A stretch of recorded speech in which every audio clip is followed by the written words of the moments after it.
বলেন মহারাজ, আমাদের তিনজনকে এখানে কেন ডাকছেন? আমার মেয়েকে বিয়ে দেওয়ার জন্য। মহারাজ, আমি বিয়ে করব, আমি বিয়ে করব। আরে তোর মুখ আয়নাতে দেখিছিস কখনো? আরে চুপ কর, আমি বিয়ে করব। আরে চুপ করো তোমরা। আমার মেয়ের বিয়ে আমি কোনো জলপাড়ার সাথে না, একজন ভালো মানুষের সাথে দিব। তোমাদের তিনজনের ভিতরে যে আমাকে একটা ভালো পাত্র এনে দিতে পারবে, সে যা চাবে তাকে তাই দেওয়া হবে। যাও খুঁজে আনো। এই তিনজনের ভিতরে সব থেকে ভালো কে? মহারাজ, এ হলো সব থেকে ভালো, কারণ এর সম্পত্তি সব মানুষকে দান করে দিয়েছে।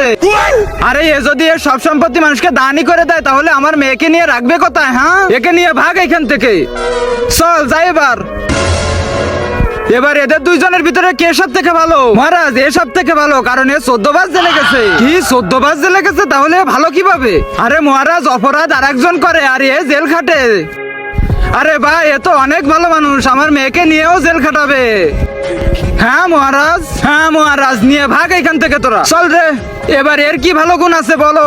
তার আগে যারা চ্যানেলটিকে সাবস্ক্রাইব করে দিবে, তার মা বাবা যেন অনেকদিন বেঁচে থাকে।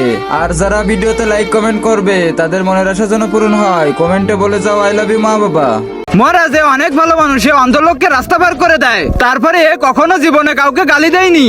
আরে নিজে অনেক শিক্ষিত আর মানুষকে ফ্রিতে শিক্ষাদান করে। আরে এই এত ভালো, যাও একে বিয়ে করে নাও এবার। ঠিক আছে বাবা, আমি একেই বিয়ে করতেছি। মহারাজ, আপনি বলেছিলেন না যে সব থেকে ভালো পাত্র এনে দিতে পারবে, সে যা চাবে আপনি তাই দিবেন। এবার আপনি আপনার ওয়াদা রাখুন। হ্যাঁ বলো, তোমার কি চাই? মহারাজ, আপনি এই মানুষকে মেরে ফেলেন এবং আপনার মেয়েকে আমার সাথে বিয়ে দিয়ে দেন। আরে তুই আমার কাছে অন্য কিছু চা? না, আমার এই চাই, না হলে কিন্তু আমি সমাজে আপনার বদনাম করে দেবো। আরে শালা, চলো ডার্লিং আমরা যাই।